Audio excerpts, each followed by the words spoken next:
who... Bilal told me, Jada, he told me that you knew Will was f***ing your child. Yes, he did. Wonder why he left that out of his Tasha K interview. Yeah, in that interview, he said a lot. He said a lot. He said everything but the thing that was important. That he know that Will Smith, Jaden, he Neat Mills, and you know it, Bilal. Now I don't give no how far in the desert you run. You'll go from a Philly to a sand, they'll still get you.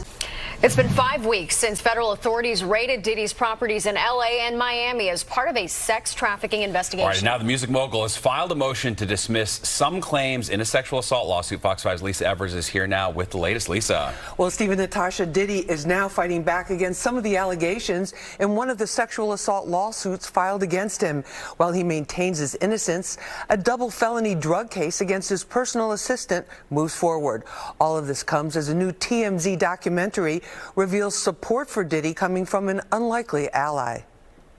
Attorneys for Sean Diddy Combs filed a motion to throw out some of the claims made by Joy Dickerson-Neal in her Manhattan State Supreme Court civil case because they weren't on the books at the time.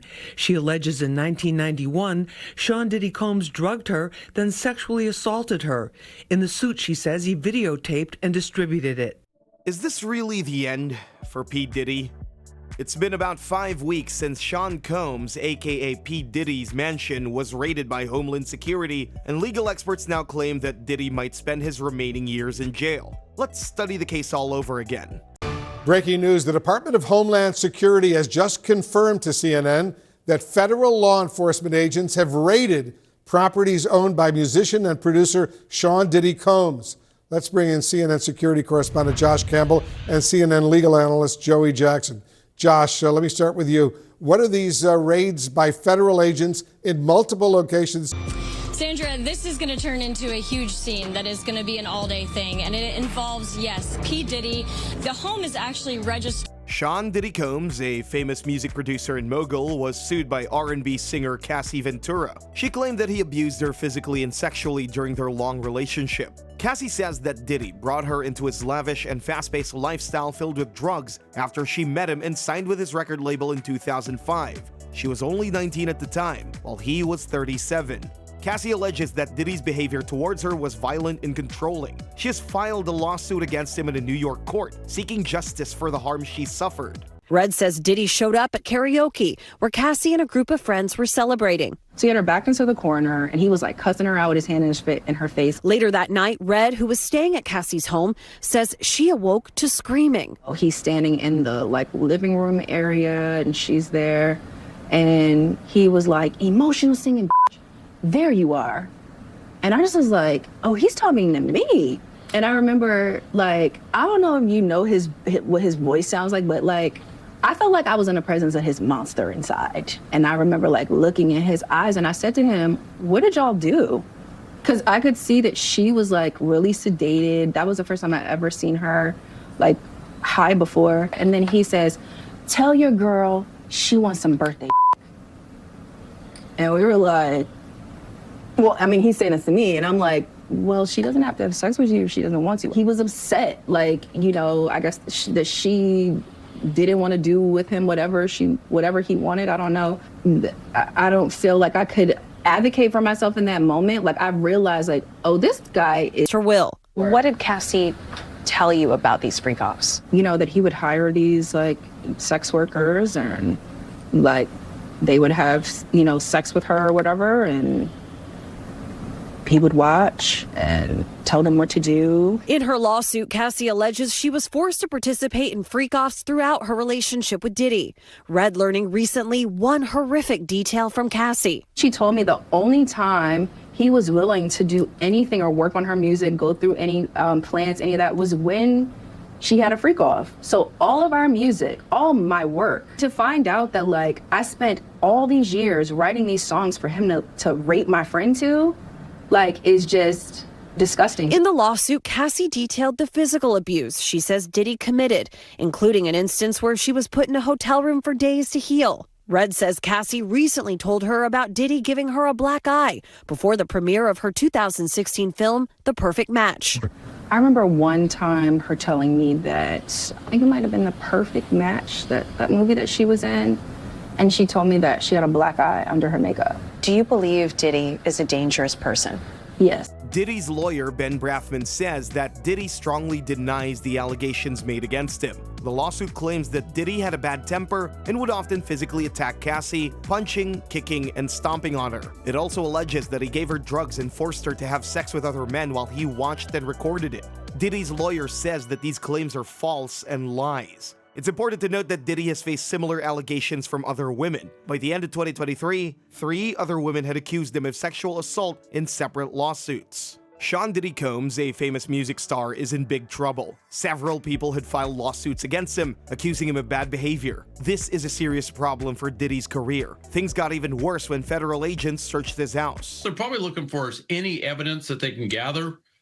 Certainly any images, pictures, video, anything online. I've no doubt that they're going in and gathering up any electronic media, to include any laptops, any flash drives, anything that he might have that might support whatever allegations, whatever reasonable suspicion that they have that led to these search warrants.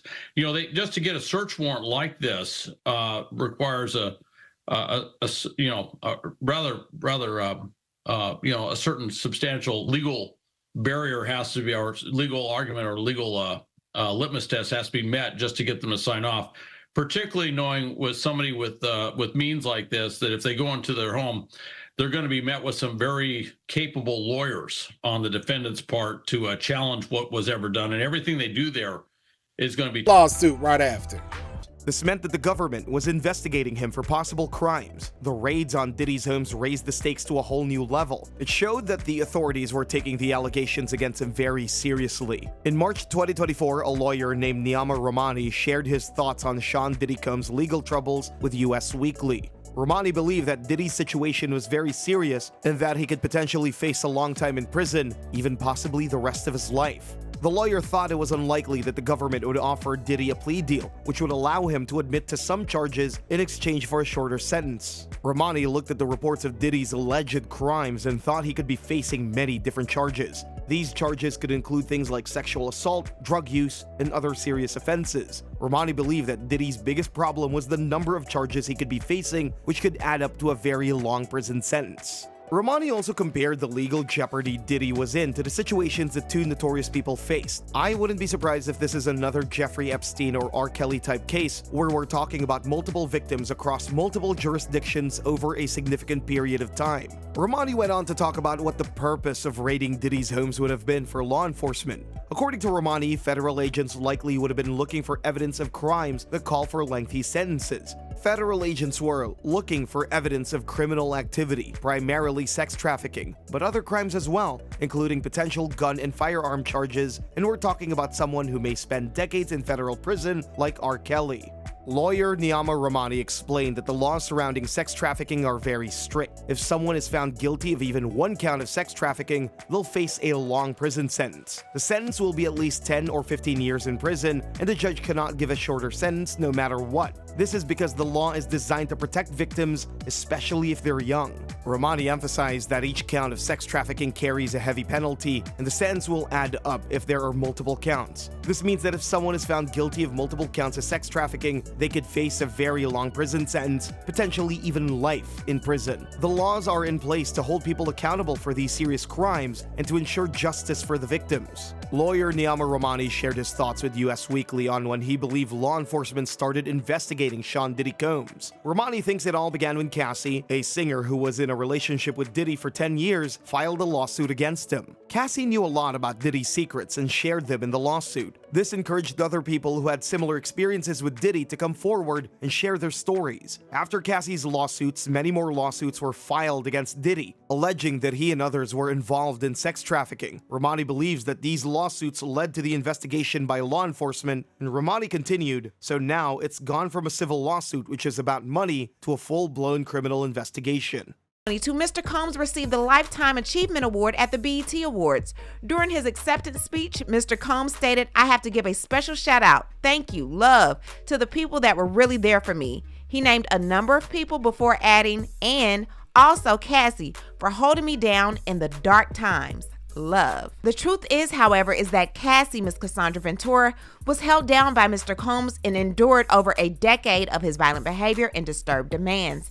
For Miss Ventura, the dark times were those she spent trapped by Mr. Combs in a cycle of abuse, violence, and sex trafficking. Among other violent and unlawful acts, Mr. Combs raped Miss Ventura in her own home after she tried to leave him, often punched, beat, kicked, and stomped on Miss Ventura, resulting in bruises, burst lips, black eyes, and bleeding. Blew up a man's car after he learned that he was romantically interested in Miss Ventura.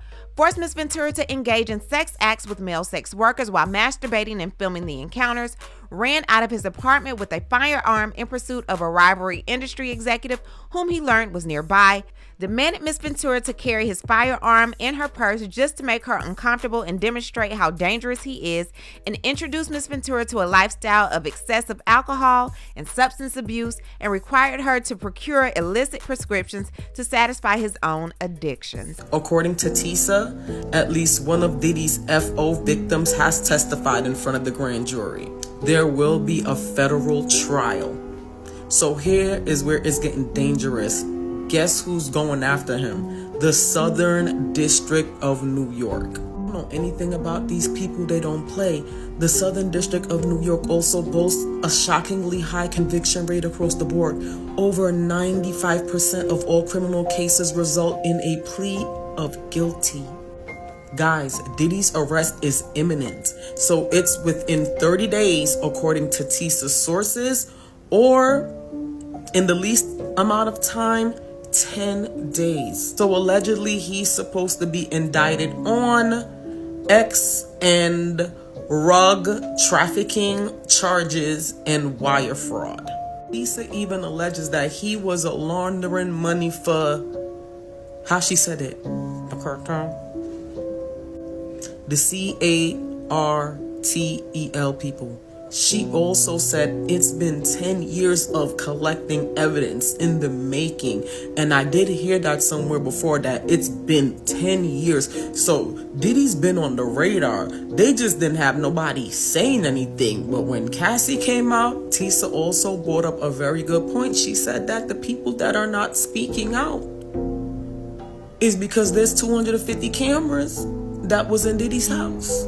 Trust and believe me, people are covering their hides, and some of these people probably gonna try to throw Diddy to the wolves.